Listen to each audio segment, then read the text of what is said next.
नमस्कार। मध्य प्रदेश विधानसभा की तमाम खबरों को लेकर आपका दोस्त आशुतोष एक बार फिर हाजिर हो चुका है। दोस्तों, मध्य प्रदेश विधानसभा का शीतकालीन सत्र सोमवार यानी कि 20 दिसंबर से शुरू हो चुका है और क्या कुछ सोमवार को खास रहा, इस पर चर्चा करने के लिए हमारे साथ विशेष मेहमान मौजूद हैं। मैं उनका तारुफ आपसे कराता हूं। हमारे साथ मौजूद हैं वरिष्ठ पत्रकार और राजनीतिक विश्लेषक श्री राममोहन चौकसी जी। आपका बहुत बहुत स्वागत है। नमस्कार। और अपने तेज तर्रार बयानों के लिए चर्चित रहने वाले तेज तर्रार पत्रकार श्री प्रवाल सक्सेना जी हमारे साथ मौजूद हैं। प्रवाल जी, आपका बहुत बहुत स्वागत है। तो बिना कुछ वक्त जाकर शुरू करते हैं। आज क्या कुछ खास रहा? वैसे आज का दिन, जो पहला दिन था, वो दिवंगतों की आत्मा की श्रद्धांजलि और उनको सम्मान देने के लिए उसके बाद स्थगित कर दिया गया, जिसमें सबसे बड़ा नाम राममोहन चौकसी जी, जनरल बिपिन रावत जी का था, जिनको पूरे सदन ने श्रद्धांजलि दी।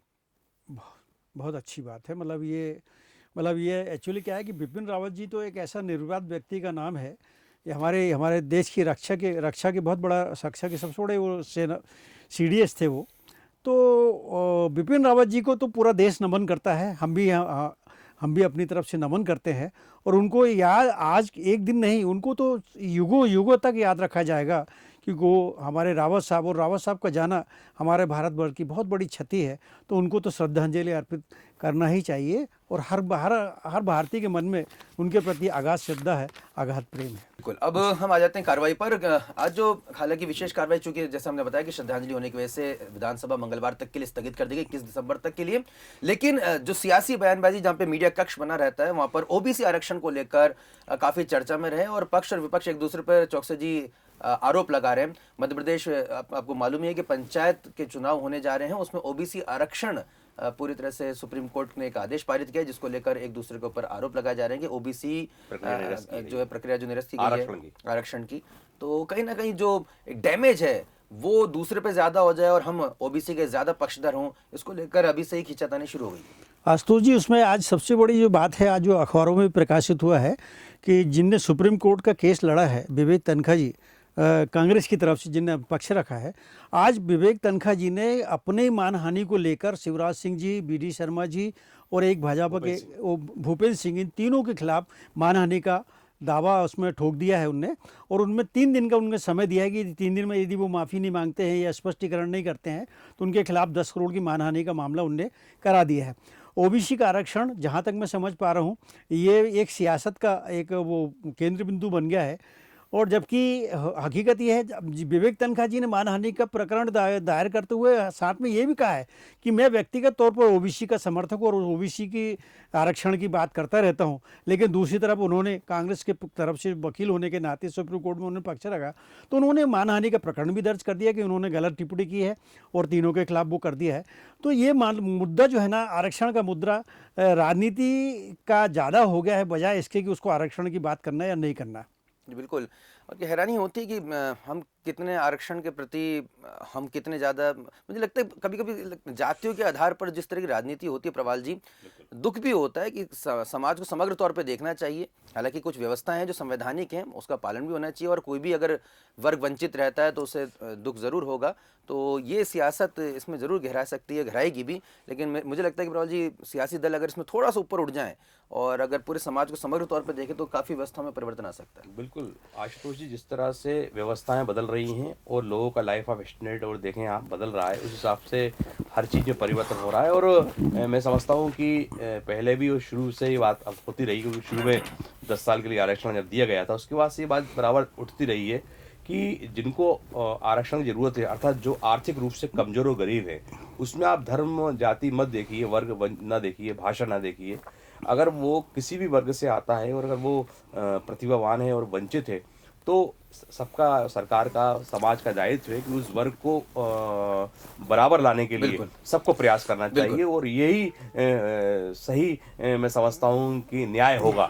लेकिन हो ये रहा है कि अगर मान लो अगर उच्च श्रेणी का व्यक्ति अगर गरीब है तो उसकी तरफ से इसलिए ध्यान नहीं दिया जाता क्योंकि वो नहीं, ये एक अलग पहलू है। मुझे लगता है कि आरक्षण ये विषय जो है, कई लोग इसको बेहतर भी मानते हैं, कई लोग नहीं भी बेहतर मानते, और कुछ लोग ये भी आप पे भी बोल सकते हैं कि आप जनरल कैटेगरी से आते हैं इसलिए आप आरक्षण के विरोधी हैं। इस तरह के आरोप लगते रहते हैं। मैं बहरहाल आगे बढ़ूंगा, प्रश्नोत्तरी पे मैं जाऊंगा। तारांकित प्रश्न क्रमांक 2, एक महत्वपूर्ण प्रश्न यहाँ पर डॉक्टर राजन पांडे यहाँ पर पूछ रहे हैं। क्षेत्रीय मंडी एवं उप मंडियों के विकास कार्य को लेकर डॉक्टर राजन पांडे विधायक ने प्रश्न पूछा है किसान कल्याण मंत्री कमल पटेल जी से।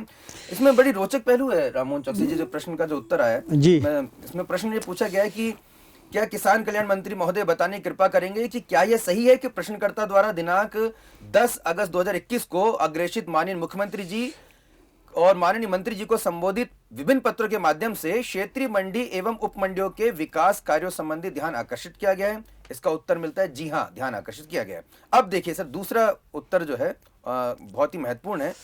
यदि हाँ, तो कृषि उपज मंडी अटनिया पीथा जावरा जिसमें लहसुन और प्याज जोन का विकास किया जाता है, इस हेतु अधोसंरचना के विभिन्न लगभग 10 कार्यों की अत्यंत आवश्यकता है, तत्संबंधी क्या कार्रवाई की गई? तो उत्तर मिलता है मंडी समिति के पास पर्याप्त निधि उपलब्ध नहीं होने से शेष का प्रश्न उपस्थित नहीं होता। वो फिर पूछते हैं कि विगत वर्षों से संचालित की जा रही पिपलौदा उपमंडी में लगभग 3 कार्यों की अत्यंत आवश्यकता है, इस हेतु ध्यान आकर्षित पत्रों के माध्यम से किया गया है, तत्संबंधी क्या कार्रवाई की गई? इसका उत्तर भी यही मिलता है, मंडी समिति के पास पर्याप्त निधि उपलब्ध नहीं होने से शेष का प्रश्न उपस्थित नहीं होता है। हाँ। चौकसी जी, मेरा सवाल मैं चाहूंगा संक्षिप्त में इसका आप उत्तर दें कि ये हैरानी होती है कि कृषि विभाग और इतना करोड़ों का बजट है, किसान मुख्य फोकस में है, और यहाँ पे सीधे सवाल पूछे जा रहे हैं तो कहा जा रहा है कि साहब मंडी समिति के पास पर्याप्त निधि उपलब्धि नहीं। देखिए आशुतोष जी, आप भी अच्छी तरह जानते हैं और प्रभाल भी अच्छी तरह जानते हैं कि जब विधानसभा में किसी चीज़ का गोलमाल जवाब दिया जाता है, इसका मतलब ये है कि विभाग की तरफ से वहाँ पर जवाब पूरी जानकारी उपलब्ध नहीं कराई गई है समय सीमा के अंदर रहने के बाद भी। एक तो ये बात हुई। दूसरी बात यह है कि मंत्री महोदय भी वही जवाब पढ़कर देते हैं जो उनको विभाग के द्वारा या उनके विभाग का जो सचिव होता है, प्रमुख सचिव होता है या जो अधिकारी लोग जवाब देते हैं। ईमानदारी की बात यह है तो जैसे माननीय कमल पटेल जी को शायद नहीं मालूम होगा कि पूरे कृषि विभाग में चल क्या रहा है, उनको अंदर की चीज़ नहीं मालूम होगी, मैं बहुत दावे से कह सकता हूँ। और जहाँ रहा सवाल पांडे जी के, आपने कहा तो पांडे जी मंदसौर क्षेत्र को बिलोंग करते हैं। मंदसौर में भी परसों ही एक किसान ने अपनी पूरी लहसुन जो है, पूरा लहसुन बिकने आया था, उसके लहसुन की लागत भी नहीं निकल पा रही, 1.5 लाख का उसका नुकसान था, उसने लहसुन मंडी में रख के उसको जला दिया। ये मामला भी प्रकाशित हुआ है। तो कुल मिला के ये कहना ये है आशुतोष जी कि विभाग की उदासीनता है और विभाग के लोग जो है ना, ये सिर्फ उनको मालूम है कि 5 दिन का सत्र है, लिपापोती करके अभी दे देंगे, अगले सत्र में देखा जाएगा, जवाब चला जाएगा, और दवा ऐसे ना नुकुर वाला जवाब रहेगा। तो इसमें ईमानदारी से इसमें होना चाहिए। आपकी बात सही है कि कृषि विभाग के पास बजट करोड़ों का है लेकिन काम नहीं हो रहा। विकास काम होना चाहिए, काम दिखना चाहिए, वरना जवाब ऐसे आएगा जैसा अभी आया। सदन के जो कहा जा सकता है कि चूंकि श्रद्धांजलि से मंगलवार के लिए स्थगित हो गया, लेकिन आज एक महत्वपूर्ण एक इवेंट था, एक कार्यक्रम था जो हमारे पत्रकारों से सीधे तौर से जुड़ा हुआ था प्रवाल जी, और वो था बिछड़े कितने बारी बारी किताब का विमोचन का। देव श्री माली जी ग्वालियर के, और मैं तो कहूँगा मध्य प्रदेश के एक जाने पहचाने नाम है पत्रकारिता जगत में, और श्री रविंद्र जैन जी जाने माने पत्रकार, उन्होंने काफ़ी प्रयास करके तमाम इसको एक बड़े स्तर पर इसको विमोचन करने का जो प्रयास किया वो काफ़ी सफल प्रयास कहा जा सकता है। उसमें माननीय विधानसभा अध्यक्ष जी, मुख्यमंत्री शिवराज सिंह चौहान जी, नेता प्रतिपक्ष कमलनाथ जी, सभी लोग मौजूद थे, और सभी लोगों ने, और काफ़ी जो हमारे दिवंगत पत्रकार हैं, वरिष्ठ पत्रकार श्री शिवनराग पटेरे जी, राजकुमार केसवानी जी, उनसे परिवार से जुड़े लोग भी वहाँ पे मौजूद थे। उनको देख के काफ़ी वहाँ पे वेदना हुई, और एक अच्छी बात और कहा जा सकता है कि साफ गोई से मुख्यमंत्री शिवराज सिंह चौहान जी ने ये भी कहा राममोहन जी की वाकई में हम 2 और 3 दिन भले उनका शोक मना लें, लेकिन उसके बाद ज़िंदगी भर का जो टीस होती है, जो वो जीवन काटना होता है, वो परिवार वालों को काटना होता है। और उन्होंने ये भी कहा कि जिस तरह से हम शहीदों को 1 करोड़ रुपए की सहायता देते हैं, तो हम जल्दी ऐसा विचार कर रहे हैं कि पत्रकारों के लिए भी कुछ ऐसी व्यवस्था की जाए। तो एक कहा जा सकता है कि बहुत ही श्रेष्ठ प्रयास, और तमाम जो वरिष्ठ पत्रकार जिन्होंने इस प्रयास को संभव किया, उन सबको इंडिया फर्स्ट और राममोहन चौकसी जी, प्रवाल जी की तरफ से भी मैं यहाँ पर उनको सराहना, श्रद्धा सुमन, उन सभी को प्रणाम करना चाहेंगे। लेकिन इस दौरान भी प्रवाल जी, एक सियासी जब लोग मंच पे होते हैं तो पत्रकारों का मंच भी इस्तेमाल कर लेते हैं। कमलनाथ जी ने एक ऐसी बात कही जो कहीं ना कहीं चर्चा का विषय बन चुकी है। कमलनाथ जी ने कहा कि हमने घोषित सेंसरशिप लागू की थी, अघोषित नहीं। आप समझ रहे हैं ना मैं क्या कहना चाह रहा हूँ? आज आप समझ गए मैं क्या कह रहा हूँ कि हमने तो किया था, हम घोषित सेंसरशिप लाए थे, अघोषित सेंसरशिप नहीं लाए थे।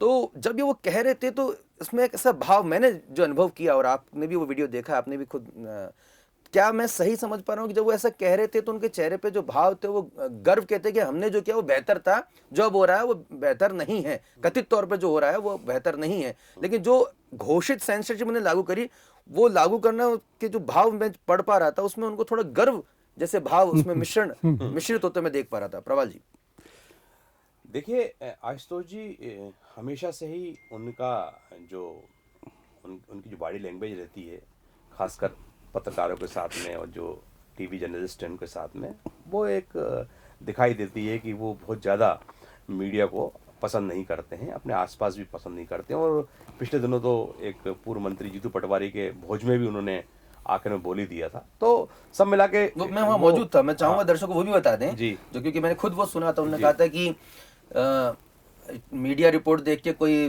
वोट किसको देना है नहीं देना वो कोई तय नहीं होता है, बल्कि उन्होंने यहाँ तक कहा कि जो सीरियल्स होते हैं टीवी सीरियल्स जो होते हैं उसको देख के जरूर जनता जो है अपना मन बनाती है किसे वोट देने किसे नहीं देना। और ये पूरी बात पत्रकारों को भोज पर आमंत्रित कर पत्रकारों के बीच में बैठकर कमलनाथ जी ने कही।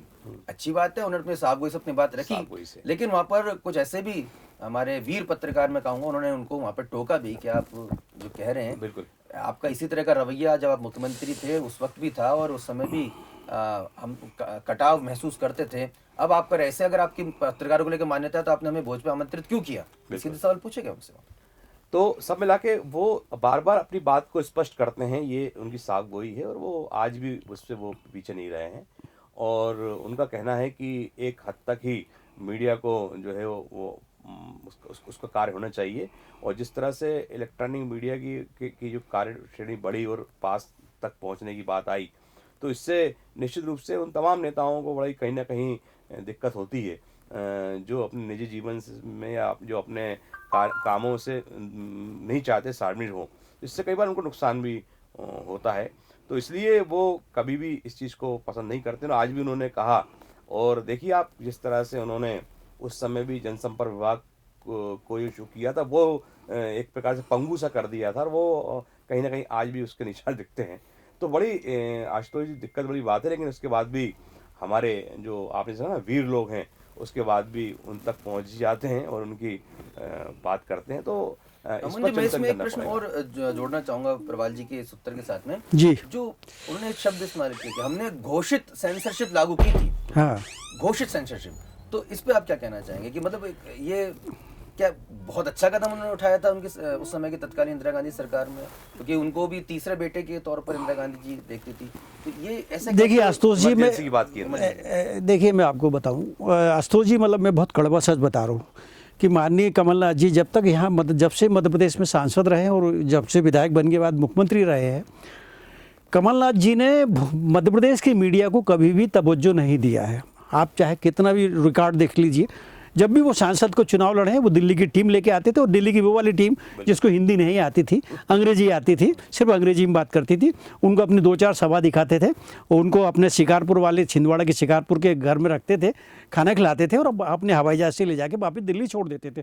उस समय वो कहते थे कि मुझे मध्य प्रदेश की मीडिया की कोई ज़रूरत ही नहीं है, मेरा तो दिल्ली से प्रकाशित होगा, वो रवैया। और यदि आप मध्य प्रदेश की बात करें तो मुख्यमंत्री बनने के बाद उनकी जो पहली प्रेस कॉन्फ्रेंस थी, प्रवाल जी आपको ही मालूम होगा, आशुतोष जी आपको ही मालूम होगा, उन्होंने कहा था कि मीडिया को अपना काम बंद करके कोई दूसरा धंधा करना चाहिए। तो मीडिया को पसंद ही नहीं करते, मीडिया को दूसरा काम देख ले। हाँ, दूसरा काम देख ली मीडिया। तो सवाल ये है कि वो घोषित इमरजेंसी की यदि बात करें, वो तो मतलब इंदिरा जी के परम भक्त है, तीसरे बेटे के लाते, वो तो उनकी वो कहेंगे तो वो तो इमरजेंसी की तरफदारी करेंगे। लेकिन मैं ये लोकतंत्र में ये गलत है, चाहे वो पूर्व मुख्यमंत्री हो या वर्तमान के विधायक हो या नेता प्रतिपक्ष हो, ये गलत है। मीडिया को हमेशा तवज्जो देना चाहिए।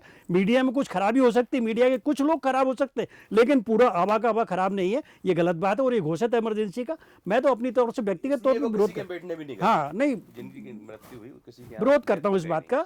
कमलनाथ जी का ये रवैया ठीक नहीं, क्योंकि कमलनाथ जी जो है ना, ये पॉलिटिकल नहीं है, ये कारपोरेट जगत के पॉलिटिकल मैन है, ये मेरा मानना है जी बिल्कुल। और कहीं ना कहीं अब बिल्कुल ये खुलकर अगर हम कहें तो प्रवाल जी क्या वह बात सत्य नहीं है कि आज पत्रकारों के ऊपर आप इतनी तमाम बातें कर रहे हो कि क्या बात कमलनाथ जी या तमाम इतने बड़े राजनेता को नहीं पता कि उन्होंने पूरे मीडिया हाउसेस जो हैं बड़े बड़े, वो बड़े बड़े कॉर्पोरेट घराने चला रहे हैं। और बिल्कुल सही है आपकी बात। और बड़े बड़े जो राजनेता हैं वो सीधे मालिकान से बात करते हैं। पत्रकारों की क्या हैसियत है, क्या बिसात है उनके सामने, और जो ऊपर से निर्देश आता है उसको पालन करना पड़ता है। हालांकि उसके बावजूद भी हमारे कई ऐसे पत्रकार साथी हैं जो उन संस्थानों में रहकर भी, उन संस्थानों के बाहर भी अपने दम पर, अपने बल पर, अपने कलम की ताकत को जीवित रखे हुए हैं। कम से कम मीडिया सेंसरशिप जैसे शब्दों का जब इस्तेमाल करते हैं तो उस गंभीरता, उनकी मेहनत को और उनकी कहा जा सकता है शौर्य को इस तरह से तिरस्कृत नहीं करना चाहिए मेरे साथ। निश्चित रूप से आशुतोष जी, जब एक तरफ आप कहते हो कि चौथा प्रजातंत्र का चौथा स्तंभ है मीडिया, बड़ी बड़ी मीडिया की बातें होती हैं। आज़ादी से लेकर आज तक जो है मीडिया का इतिहास बड़ा गौरवपूर्ण रहा है। उसके बाद अगर इस तरह से कोई खुल के मीडिया में आज के समय तो उनको इसका उल्लेख ही नहीं करना चाहिए था जब वो दिवंगत मुख्यमंत्री जी ने, शिवराज सिंह चौहान जी ने कहा भी कि ये समय नहीं है। हाँ, समय नहीं है और घोषित और अघोषित इस पे चर्चा का ये पहलू नहीं। फिर भी उन्होंने कहा कि ना घोषित होने चाहिए ना घोषित होने चाहिए। बिल्कुल, बिल्कुल। ये उन्होंने जरूर यहाँ पर कहा है। और मुख्यमंत्री शिवराज सिंह जी चौहान जी शुरू से ही मीडिया फ्रेंडली रहे हैं और पत्रकारों के प्रति उनका चौकसी जी बड़ा सॉफ्ट कार्नर नहीं आशुतोष जी, इस दुख सुख में जाते हैं इस मध्य प्रदेश की माटी में हमारे बहुत यशस्वी मुख्यमंत्री हुए हैं मोतीलाल जी बोरा जी मतलब इतने मीडिया फ्रेंडली थे। मतलब बोरा जी का सात्विक जीवन देखने लायक है। यदि सुबह के 3:45 बजे भी कहीं से मुझे तो कह रहा है मीडिया फ्रेंडली हो या नहीं हो वो तो ठीक है। अब जो चर्चा आ रही है कि सिलेक्टिव मीडिया फ्रेंडली, हाँ, जैसे आपने जो आपने बताया कि भाई आप दिल्ली से अगर कोई ताल्लुक रखता है तो आप उसके प्रति बहुत ही आपका वेलकम नोट रहता है। बीत जाएंगे उसमें नीचे की तरफ। और अगर आपके क्षेत्रीय अपने प्रादेशिक स्तर का कोई पत्रकार है तो फिर उनके प्रति आप दूरी, उनके बीच में बैठकर आप उनका मखौल जैसा उड़ाते हैं। तो सही कह रहे हैं, आपकी बात सही है। निश्चित तौर पर अगर हम तो कमला जी जैसे इतने बड़े दिग्गज राजनेताओं से ये यहाँ पे निवेदन करेंगे, कृपया क्षेत्रीय पत्रकारों को भी उतनी तवज्जो दें। भले या किसी को यहाँ पर आर्थिक तौर की बात नहीं हो रही है, लेकिन सम्मान सभी को पसंद है, चाहे बड़े लोग हों चाहे छोटे हों, सबको एक ही नजर से देखना है, चश्मा से ठीक होना चाहिए। चलिए ठीक है, तो विधानसभा फर्स्ट की इस एपिसोड में फिलहाल इतना ही। विधानसभा की कार्यवाही से लेकर तमाम अपडेट को लेकर हम लगातार आपके सामने हाजिर होते रहेंगे। इसके लिए आपको हमारा चैनल सब्सक्राइब जरूर करना होगा और अगर आपको वीडियो पसंद है इसको लाइक करें, शेयर करें और चैनल को ज़्यादा से ज़्यादा सब्सक्राइब करें। नमस्कार।